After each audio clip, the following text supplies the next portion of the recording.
एकजुटीने पेटले राने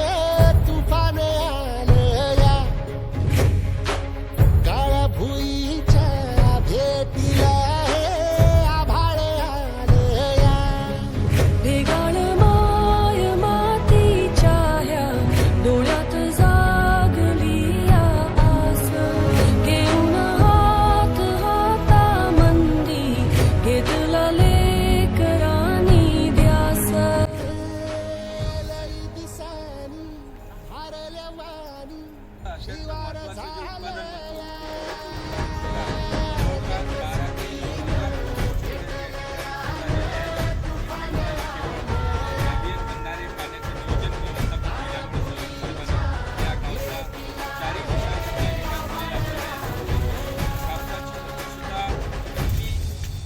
कापूस दिसतोय ते बघा, त्या कापसाची उंची ज्या बिर्ला